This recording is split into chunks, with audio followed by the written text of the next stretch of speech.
What's happening, man? So since I could not give y'all, well, I still have this Zoom. I technically could, but it's like not even trying to. Like, what am I going to make with that with two combi jacks? Everything I do, just running my mic requires two combi jacks because I run through a preamp. So it's like, what am I going to do with that? I can't. You feel what I'm saying? People, that was one of their big complaints because it's like, if you run that setup like me, even just to do rap music, they make it so you have to go out and buy the Bluetooth adapter for the instrumentals.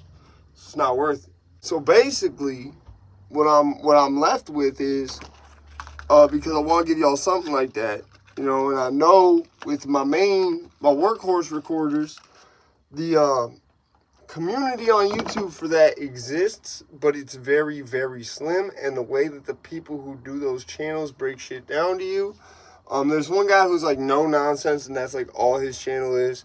There's another guy who like tries to always compare it to other shit and explain why it's the GOAT and whatever the fuck at this price point, whatever, because past this, you're spending like thousands of dollars on a multi-part setup. You feel what I'm saying? Like, when you have like a recorder set up in like a really nice studio, it's got something like a big-ass Neve mixer. That's probably running to an interface, all this other shit, right? Or maybe it's run to the tape straight up, you know what I'm saying, from that mixer. But it's always a mixer to whatever's actually doing the recording. In terms of like a one-box solution to that, the Tascam DP24, DP32 is the best option, period. Like, period. Like, I can do shit on this like it's a DAW. There's no grid. You feel what I'm saying? If you're like a good enough musician, I don't know if it's because I played guitar for so long that like my ear is just like, I know when it's right. Like, but it makes it so like just by doing the in-out points, I could get it a lot of times just first try without even trying. So I figured what I would do, because I know there's no one doing it who breaks it down the way that I do, to where it's in very layman's terms. It really gives y'all like not just like okay, this is how you do this function, while saying all these really technical terms that almost sound like the manual wrote it, but you came up with it yourself. Instead of doing that, which is like the best option. I mean, a lot of the people who do it too have random ass accents. Then there's a bunch of people who have channels like mine where they just did like one video talking about, one aspect of it and never touched it again. So what I decided I'm gonna do, because I can't give y'all the Zoom shit, or I'm probably not gonna be able to, I'm debating on pawning it, but I see no reason to keep it. Because I'm like, just to run my mic on this motherfucker, I can't even put an instrumental in there. You feel what I'm saying? It's like, why'd you do that with those inputs, bro? I don't want to hear about saving money. Okay, cool. Keep the inputs like that, but let you select like you can on this. Let you be able to assign them to tracks. You feel what I'm saying? Don't just have it so that input 1 has to be track 1. That was like the dumbest shit when I realized that's how it was. I was so fucking pissed. So, and that's the main thing. Like, put it like this. If y'all put an update out that changed that today, I wouldn't sell it tomorrow. You feel me? But it's like, I'm pretty sure y'all won't. I'm pretty sure y'all won't ever do that. Like, till y'all come out with the next one, the next iteration. Once it's actually like, because I think the R20 was supposed to be a prototype for what this generation of shit is, and the new R20 is going to be like a 20 track of that. Anyways, so yeah, I'm going to give y'all a whole series of videos that basically, just because I can do it while I'm recording, so it kind of kills two birds, well, not even kind of, it kills two birds with one stone.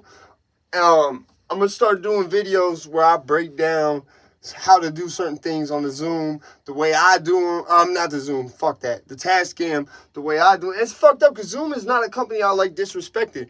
The H4n Pro is fucking, it was exactly what I needed at that time. I mean, really, I needed something like this, but for the price point, just to get my foot off the ground with something real cheap that I could then trade in for something big, or what wound up having 2 big-ass things, 3 big-ass things, one which I'm probably going to get rid of. I mean, it held its own for the time it needed till I could transition to what I really needed. And did that well enough to where I could have honestly probably done it the way I'm doing it now, even just by integrating shit with my DAW and just like recording certain shit, like recording each line on the track and then porting it and then putting this shit exactly where I could have really done it like this just off that H4n. So like, I really want to like Zoom. They had this drum machine I got from a pawn shop years ago. I mean, it stopped working eventually. I remember right, but it was also a recorder. It was sick, bro. It was so sick.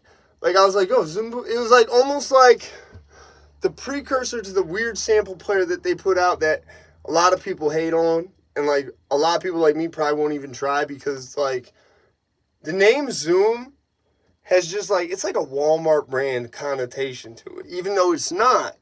It just has a connotation like it's because you were trying to cut costs that you bought this.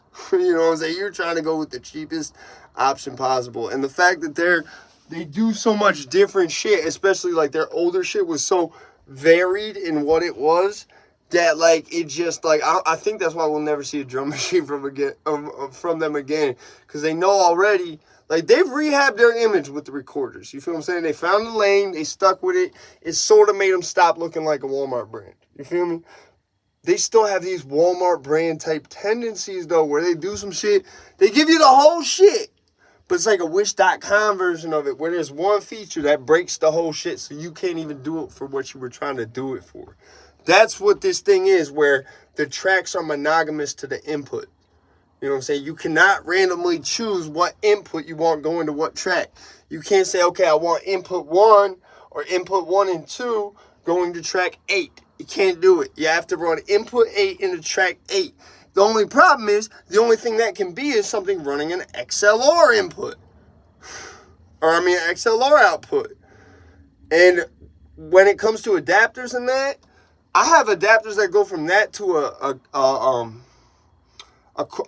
quarter inch, but I don't know if there's ones I've seen that go the other way. And if there are, I'd imagine it's some spotty performance sometimes. Now, maybe not always. I don't know. I've never used them if they exist. I've never even looked into if they exist, I don't think. I might have seen one on Amazon just while I was looking through other types of adapters, but I can't remember.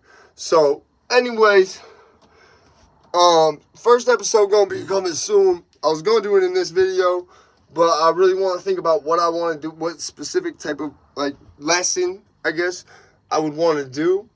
And it'll probably be later tonight or tomorrow. Alright, so thanks for bearing with me, y'all. I figured because I can't do that, I had to explain and be like, look, I'm going to give y'all something else, though. It's probably just as good. I'm out this bitch, man.